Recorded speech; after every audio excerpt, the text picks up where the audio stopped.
Mira never believed in ghosts, not truly. Sure, she watched horror movies, shared campfire stories, even played with Ouija boards during sleepovers. But that was all for thrills. So, when her Aunt Carol asked her to house-sit for the weekend in a rambling Victorian manor tucked deep in the countryside, she barely hesitated. The house was a gothic relic full of brooding furniture, clawfoot tubs, grandfather clocks that ticked just slightly out of rhythm, and walls that whispered when the wind passed through the eaves. Her aunt was a strange woman, pale, reserved, always meticulous about certain rooms being off-limits. As she handed Mira the heavy ring of keys, she said only one thing a warning. The east wing is locked for a reason. Don't go near it, please. Mira nodded politely, but the seed was planted. The first night was uneventful. Rain lashed the windows. Thunder rolled in the distance. Mira curled up in the massive library with an old copy of Wuthering Heights and hot cocoa. She thought she heard faint footsteps above her, but chalked it up to the age of the house. On the second night, she heard soft tapping from the east hallway. Curious and half annoyed, she walked toward the source. The door to the east wing, which should have been locked, stood slightly open, creaking on its hinges. Beyond it was a corridor long and narrow, walls lined with aged wallpaper curling at the edges.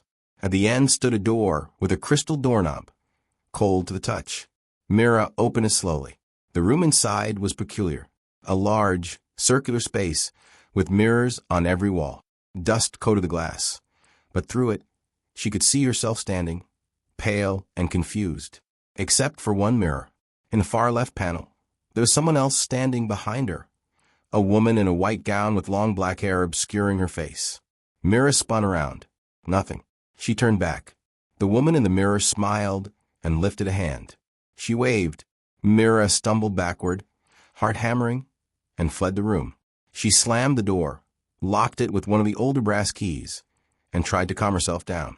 Maybe it was a trick of the light, or her own reflection warping in the antique glass. But that night something changed. Every mirror in the house, from the bathroom to the hallway to her phone screen, now showed the woman behind her, faint at first, just a flicker, but always there. The next morning, Mira began to dig. She searched the attic for anything, old family albums, documents, journals.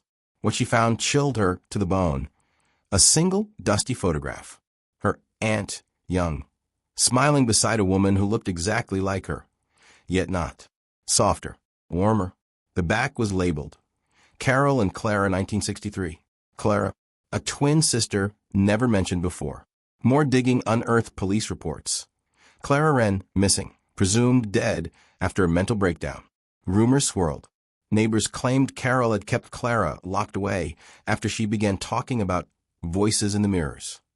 Mira returned to the mirror room that evening. Drawn by whispers she could no longer pretend not to hear. As she stepped inside, the air turned icy. She faced the mirror and said aloud, "Clara?" The woman in the reflection looked up and nodded slowly. "Help me," she mouthed. Clara pointed downward. Mira pulled back the carpet and pried up the floorboards with a nearby fireplace poker. Beneath, she found a small wooden box sealed with wax. Inside was a leather-bound journal. Her aunt's handwriting filled the pages, chaotic, erratic.